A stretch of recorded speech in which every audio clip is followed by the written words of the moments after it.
ចេញពីនិន្នាការនេះយើងអាចមើលឃើញក្របខ័ណ្ឌនៃសង្គ្រាម3សន្តានសង្គ្រាមបំបាក់កម្លាំងសង្គ្រាមបំបាក់សេដ្ឋកិច្ចនិងសង្គ្រាមបំបាក់កេរ្តិ៍ឈ្មោះ1សង្គ្រាមបំបាក់កម្លាំងនេះគឺជាដំណើរការនៃសង្គ្រាមដែលមិនចំជាសង្គ្រាមនេះជាចំនួនរយៈពេលវែង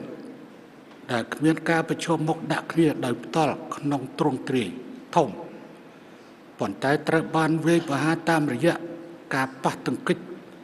រប៉េះរប៉ោះជាបន្តបន្ទាប់និងអូសបន្លាយរយៈពេលយូរនេះគឺជាការរត់ម៉ារ៉ាតុងយុទ្ធសាស្ត្រតែភាគីណាដួលមុននិងបាត់បង់អ្វីៗគ្រប់យ៉ាងគោលបំណងចម្បងគឺការបំផ្លាញបន្តិចម្ដងនៅកម្លាំងរបស់សត្រូវការបំផ្លាញធនធានជាតិនិងការធ្វើឲ្យខូចខាតដល់ស្ថិរភាពផ្ទៃក្នុងរហូតដល់គូបដិបកលែងមានសមត្ថភាពតស៊ូប្រឆាំងតបត2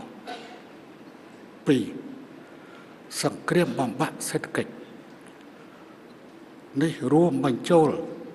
ទាំងការប្រើប្រាស់ពាណិជ្ជកម្មនិងឥទ្ធិពលសេដ្ឋកិច្ចជាអាវុធដើម្បីបំផ្លិចបំផ្លាញស្ថិរភាពជាតិជាប្រព័ន្ធការដាក់ទណ្ឌកម្មសេដ្ឋកិច្ចយ៉ាងទូលំទូលាយការរំខានយ៉ាងធ្ងន់ធ្ងរដល់ខ្សែចង្វាក់ផ្គត់ផ្គង់ការបិទគប់ផ្នែកបច្ចេកវិទ្យាការបិទគប់ហិរញ្ញវត្ថុត្រូវបានប្រើប្រាស់ដោយចេតនាដើម្បីបង្ខំប្រជាជាតិឯករាជ្យឲ្យចោះចាញ់ដោយមិនចាំបាច់ប្រើក្របកំភ្លើង3សង្គ្រាមបំបាក់កេរ្តិ៍ឈ្មោះសង្គ្រាមនេះមានទម្រង់ជាសង្គ្រាមព័ត៌មាននិងសង្គ្រាមចិត្តសាស្ត្រដែលប្រើប្រាស់ឃោសនាលាបពណ៌ជាលក្ខណៈប្រព័ន្ធសង្គ្រាមនេះកេងចំណេញពីភាពផុយស្រួយផ្ទៃក្នុងប្រទេសដូចជាអក្រិតកម្មឆបោកអនឡាញឬការប្រើប្រាស់ស្តង់ដារ2លើបញ្ហាសិទ្ធិមនុស្សមកធ្វើជាលេសដ៏សមស្របដើម្បីដាក់សម្ពាធ